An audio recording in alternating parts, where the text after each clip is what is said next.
Good morning. Oh, no, in fact, good afternoon, everyone. Hope you're well. Welcome back to the channel, the Sanderson Show. Leon Edwards versus Jack Della Maddalena has been confirmed for UFC London. Khabib has a plane incident, a very serious plane incident, which we're going to discuss. Canelo versus Crawford is apparently going to be made for later this year. And two rivals have become training partners as Adesanya and Robert Whittaker train together. What a day in MMA. People, as always, please do smash that like button if you haven't already. Subscribe if you're new to the channel, on the road to 4,000 subs. So please help us to get there. And there's a lot to talk about. So, got to start with UFC London. All but confirmed that Leon Edwards will be taking on Jack Della Maddalena. Leon Edwards, obviously the recent and former welterweight champion after being dethroned by Belal Muhammad last year, is having his first fight since that fateful night in Manchester. Was it Manchester? Yeah, Manchester. And he will be taking on striking sensation Jack Della Maddalena, number 1 versus number 4 in the division. And this is a fantastic fight. Potentially a title eliminator as well. In fact, I'll go as far as saying it is a title eliminator. Leon was the champion. He beat Kamaru, then defended it twice against Kamaru and Colby, then lost. If he's able to turn back the challenge of Jack and does it in impressive fashion, then him versus Belal, for me, if Belal gets past Shavkat, is a fantastic fight. If Shavkat if Shavkat beats Belal, then Shavkat versus Leon, or Shavkat versus Jack, or Belal versus Jack, makes all the sense in the world. For me, this is a massive fight in the welterweight division. Not just in terms of two striking stars, but also two high-level, highly ranked welterweights going head-to-head. This is the sort of fight making we love to see at the UFC. This is why the UFC keeps on going from strength to strength, because of fights like this. Now, the fight takes place in March, and obviously Belal versus Shavkat hasn't been made yet. We expect that to be made probably around April, May time, maybe later, depending on Ramadan when it falls this year. I'm not too sure when it falls this year. Obviously, Shavkat and Belal both Muslims, so I think they'll both be observing Ramadan fasting, etc. So ideally, they wouldn't want to fight in that, even though Belal, the warrior that he is, has fought during Ramadan before. So you'd expect maybe that fight, maybe actually push back to maybe June or even International Fight Week. So the winner of this fight could potentially be the number 1 contender. And look, it's such an incentive for both of these fights, especially for Jack. Leon's been there, done it. So we want to see, does he still have that fire to do it again? But for Jack, he's never been on that stage before. He's never fought a title eliminator. He's never fought for a title. Can he make that step up, and can he shock and silence what will be a raucous crowd in London? Hopefully we'll be there. And yeah, looking forward to that fight. That's going to be a really big fight, really good fight, one of the best fights you can make in this division right now. I know there was talk of JDM versus Kamaru in Australia. Obviously that didn't come to fruition. Kamaru is still not fully 100% fit yet. And shout out to Kamaru for not rushing himself back, giving himself the best chance of being the best version of himself. But that would have been another interesting fight. But look, I'm loving this fight. Leon versus JDM. I can't wait for them to throw down in London, in which I believe that will be the main event. If there's a main event and that's the co-main event, and the main event's got to be for a title of some sort, which I don't think they'll do because it's not a pay-per-view card. Now, on to Khabib, one of the biggest MMA stars, often referred to as one of the GOATs in the division as well.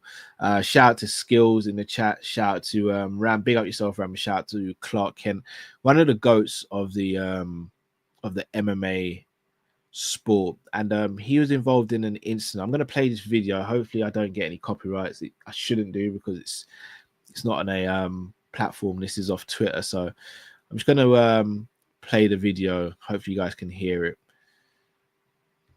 Feel comfortable with YouTube because I know the language and I know It's not about the language. I know how to help people, and now you guys, because this woman don't understand what she's talking about. Okay, so what we're gonna do is we're either gonna have you switch your seat because my flight attendants are not allowing you to sit in that sit row, or you're gonna have to get off this plane in the block because they're not comfortable with sitting in the emergency exit row. My flight attendants, and unfortunately, it is fair. It's not fair. Yes, it is. But you guys, when I was making check-in, they asked me, do I know English? I yes, I said And they said yes. And yes. I understand that, but it's also off of their judgment. I'm not going to do this back and forth. I will call a supervisor. You can either take a different seat, or we can go ahead and escort you off the plane. Which one are we doing? Okay, I'll call a supervisor, and then we're going to have to rebook you for a different flight. Josh, do you copy?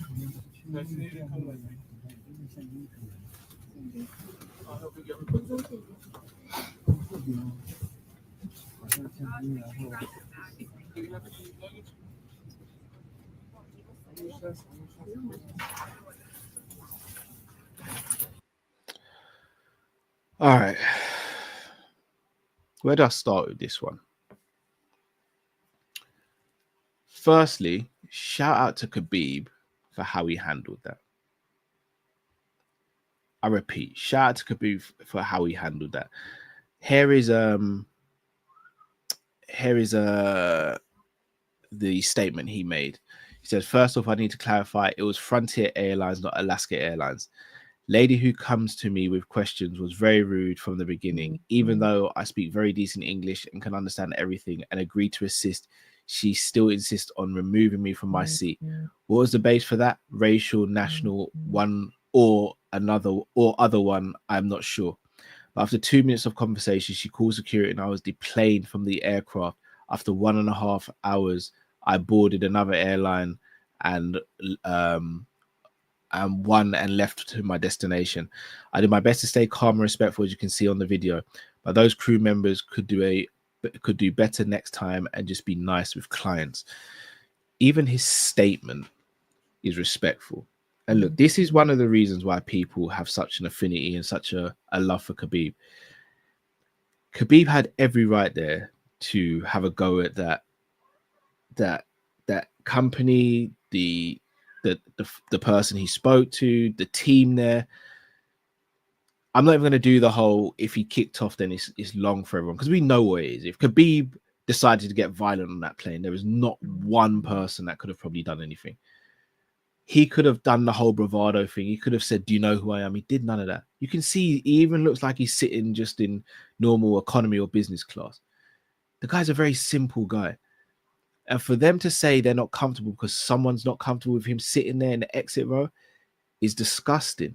It's ridiculous. And he needs to be compensated for that. He also needs to be apologized to, like, massively, from not just from the person he was speaking to, but from the whole organization. And they need to change the policy and making that stuff better. It was disgusting how he was treated. Absolutely disgusting.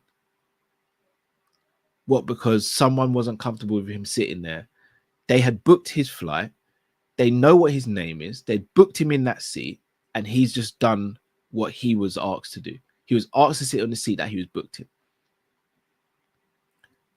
I really hope Khabib gets justice for how he's treated on that. And as I said, I commend him and his team for handling that with such grace and dignity, because they really didn't have to. People cannot be going around and just being rude and throwing their weight around and throwing their quote unquote power around because they think they have it. Shout out to Khabib and shout out to his team for not reacting how they would have probably wanted him to react, to have an excuse to actually arrest him or anything worse than that.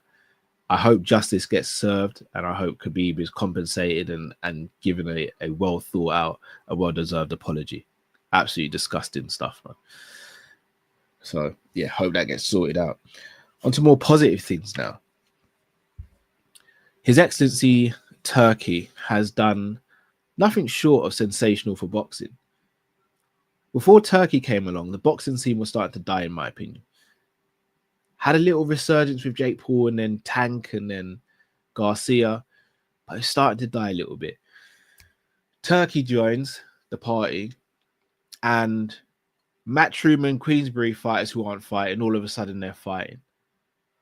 All of a sudden we're getting title unification bouts. All of a sudden we're getting some of the best boxing matches we've seen over recent years. All of a sudden we're starting to see the boxing world and the boxing climate boom again. Crawford called out Canelo.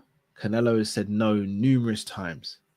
However, if rumors are to be believed, it is possible that Canelo and Crawford will be fighting later this year.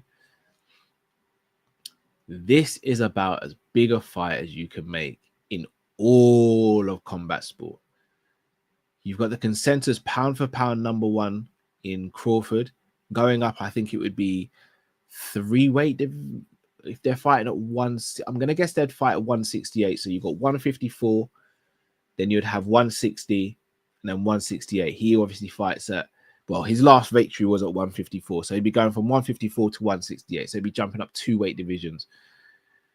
But this would represent Crawford going from 135 pounds, where he won the title against Ricky Burns, and then he won it. He beat also Gamboa, etc. Then went up to 140, unified at 140, unified at 147. Then won a belt, if I'm not mistaken, recently against Madrikov at 154, and then would be challenging the cash cow, the biggest active fighting boxer in Canelo.